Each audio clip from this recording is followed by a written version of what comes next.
Hello, this is Bob the astronomer. I'm taking a video of the moon craters right now through a 400 power eyepiece on my 20-inch Gregorian telescope under what appear to be fairly good seeing conditions. You can see a whole group of nice craters right there that look pretty impressive. I think I'm just going to turn the clock drive off on my telescope for about 5 seconds. And let those craters, I'm just going to zoom it in a little bit closer with the zoom lens on the camera. Hold on.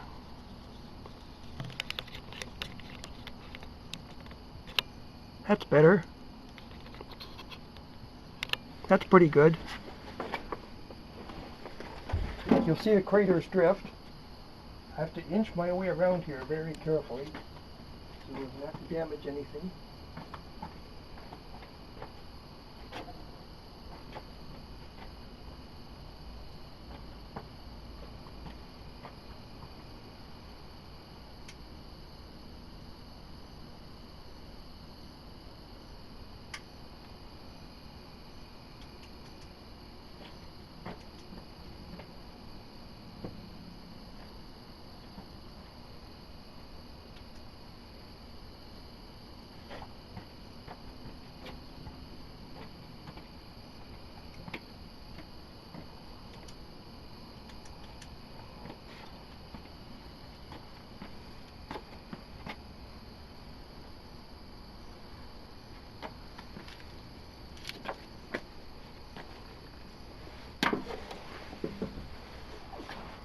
There it is. I don't know what craters these are, but I'm just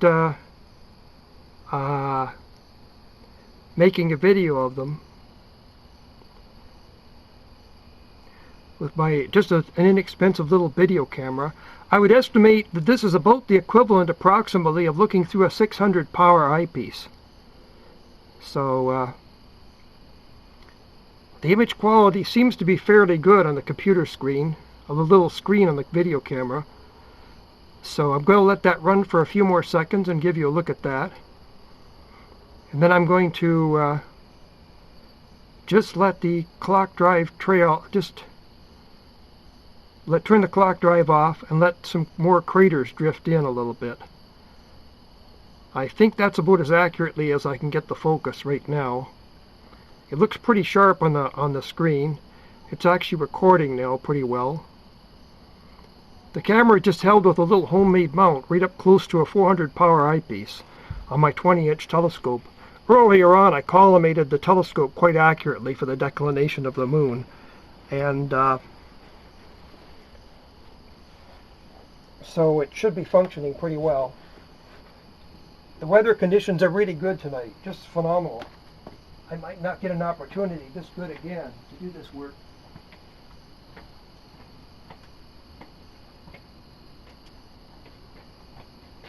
So I'm just turning the clock drive. Right now I'm turning the clock drive off for about 5 more seconds, or maybe 6 or 7.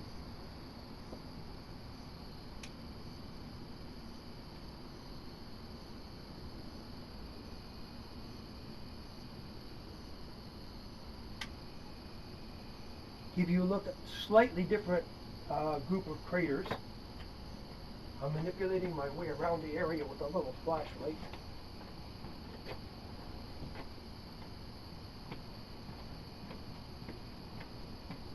This is a very simple setup I've got right here.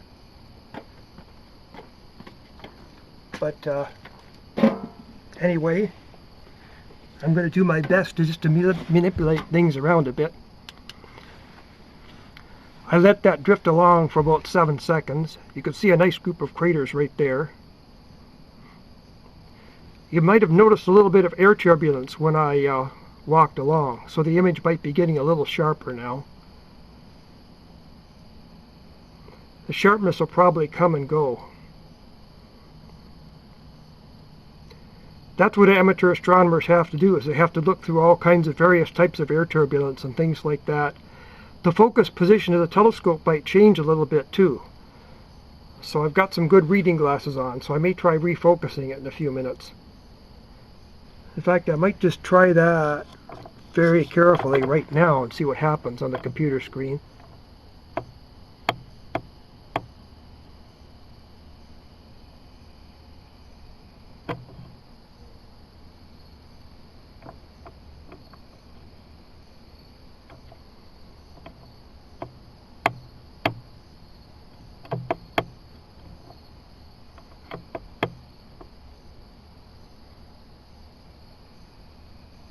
That seems to be a worse focus.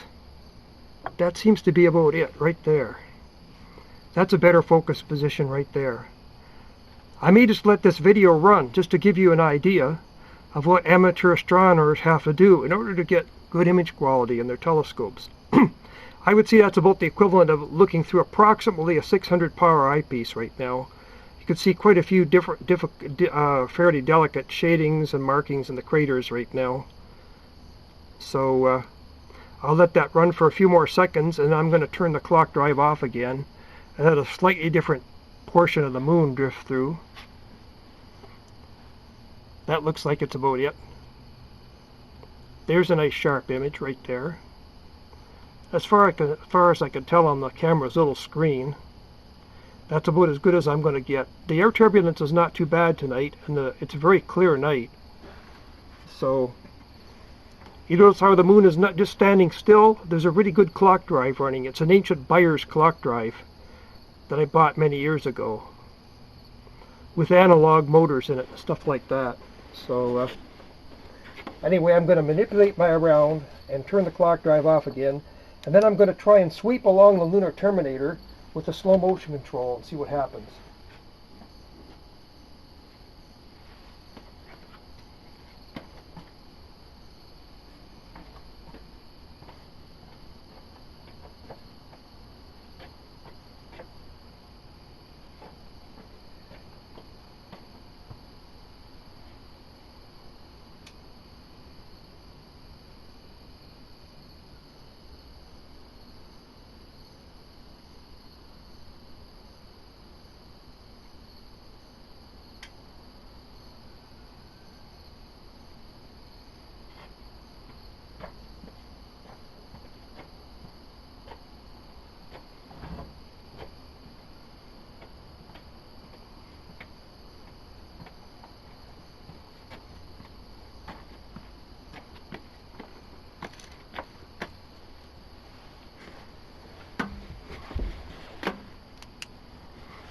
There's a different bunch of lunar craters in there now, I think. I'll let that go a bit, and then I'm going to sweep around a little bit. Okay, likely with the slow motion control. The image there looks pretty sharp on the little screen that looks pretty good. So what I'm going to do now is I'm going to use the slow motion control of the telescope and try and get a different bunch of craters in right now. You'll see the thing move around.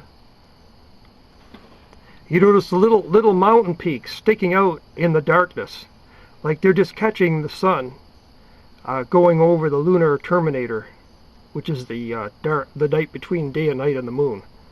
There it goes. Hold on. I'm going to manipulate the controls now to give you a different position on the moon.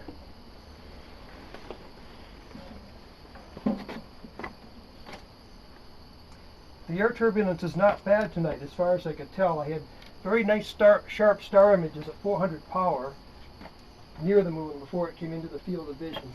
So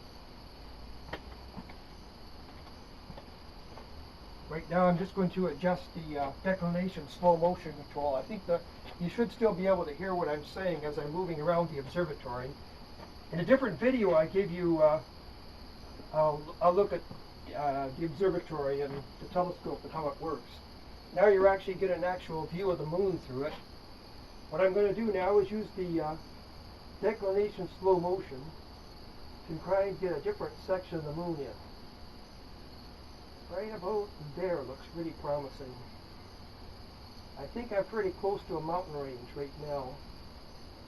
I might have to turn the clock drive off for another minute or so, which is a little trick I have for moving the telescope in small amounts in right ascension. Just turn the clock drive motor off for about 10 or 15 seconds and let the object drift into the field of view, and then turn the clock drive on again. It seems to work very well. Whoops.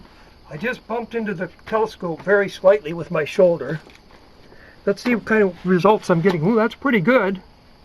That's a very nice patch of craters right there. I don't think I'll have to do too much more adjusting than that.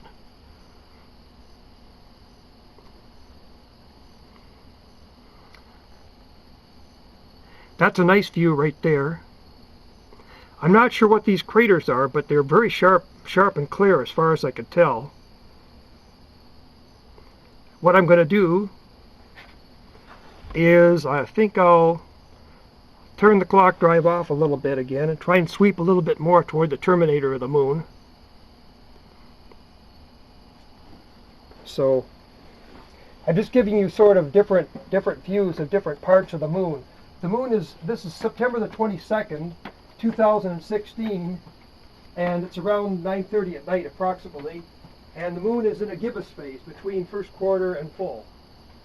So right now I'm going to switch off the clock drive for maybe about 10 or 12 seconds.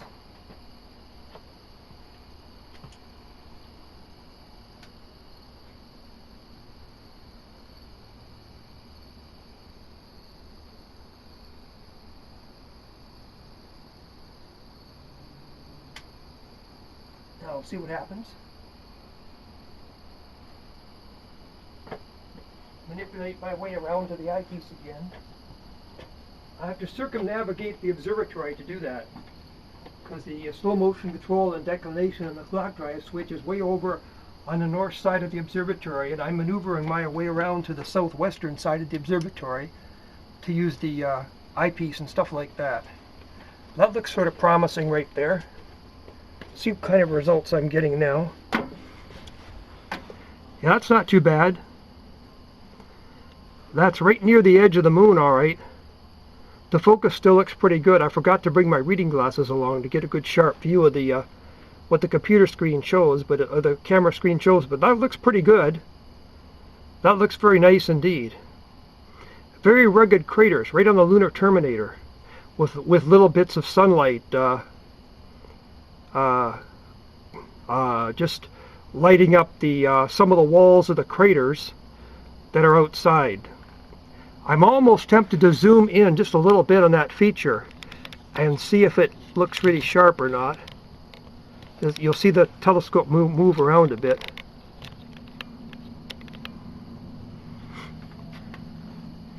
Yeah, that was not such a good idea. I'll zoom back a little bit.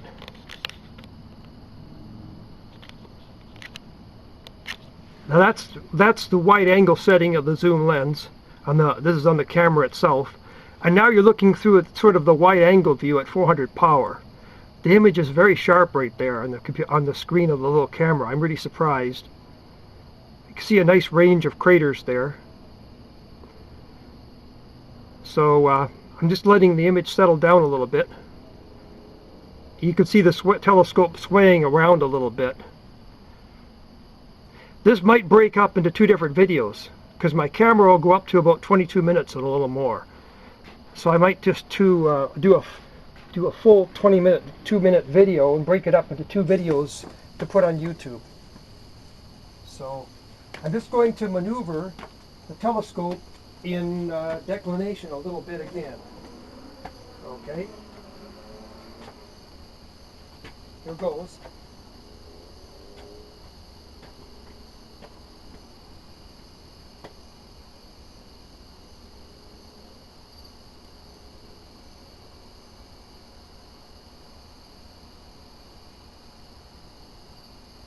See what kind of results I'm getting now. I'm sort of giving you a panoramic view of the moon. The terminator of the moon where the shadows are very intense from the sun, and because the sun's angle is very shallow compared to the landscape.